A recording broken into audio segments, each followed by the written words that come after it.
So, since the first playable characters came out, the devs have been working on the human player type for what seems like 3 billion years, and I'll admit that I haven't even gotten through all the levels yet, but I've been pretty impressed so far, so I wanted to give a critical review of the current content.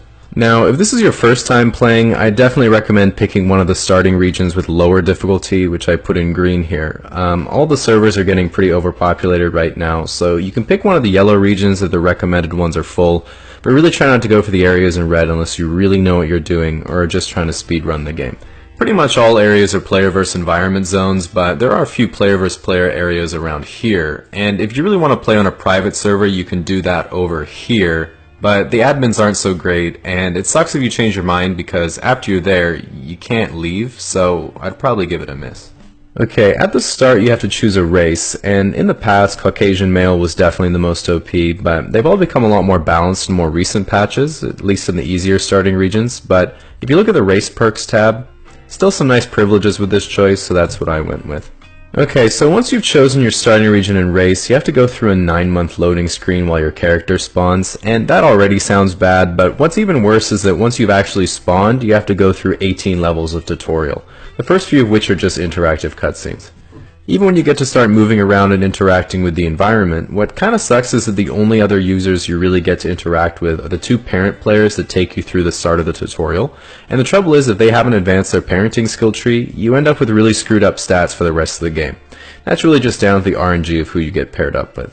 So the first few levels of tutorial really aren't so memorable, but once you've made it to level 5 or 6, you've usually unlocked the friendship and knowledge trees, but you do have to spend around 6 hours a day at a learning academy to keep leveling that up. Okay, so as we get to about level 17 or 18, you basically finish the tutorial, and it turns out that the first thing you actually realize once you're done is that it had nothing to do with the rest of the game.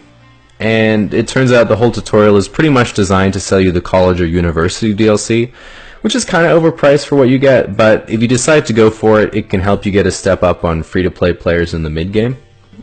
So the mid-game itself generally takes place between around level 18 and 65, where the 2 biggest focuses are on sustaining the newly unlocked relationship meter and generating in-game currency, which is usually denoted in dollars. So first of all, the relationship meter.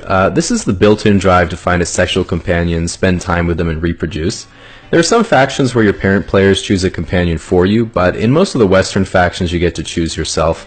You might think that this is a way better idea, but the problem is they also have to choose you, so it might sound better on paper, but make sure you think out the gameplay.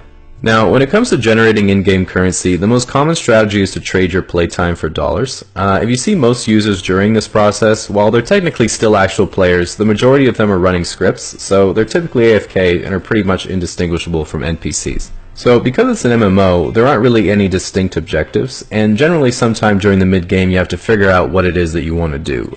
Some players focus on their relationship meter, some on getting more dollars, some on really maxing out certain skill trees, and some struggle to figure it out at all. There's no right answer really, just like any other MMO. I think your goal is to just enjoy the time you spend playing without ruining it for other people, and hopefully when you're a higher level you can get to the point where you enjoy helping players who might be struggling.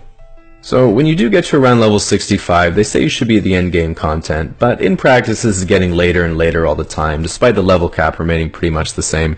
But nevertheless, what's good here is that you generally have a pretty fulfilled relationship meter, your important skill trees are maxed out, you can generally spend the rest of your time exploring the map and doing the things you want to do.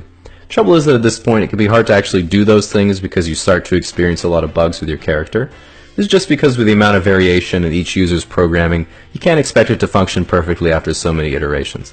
Around level 80 is when you'll really start to encounter a lot of errors, until eventually the screen just goes black and your playtime is over. A lot of users wonder what actually happens at this point, and no one really knows. Some players think you respawn, some think you only get to play once, some even think you unlock a sandbox mode where you can basically just play over all the good bits on a special map. But you know, it doesn't seem to me like there's a big difference between before you start the game and after you finish, so don't overthink it and make the most of your playtime.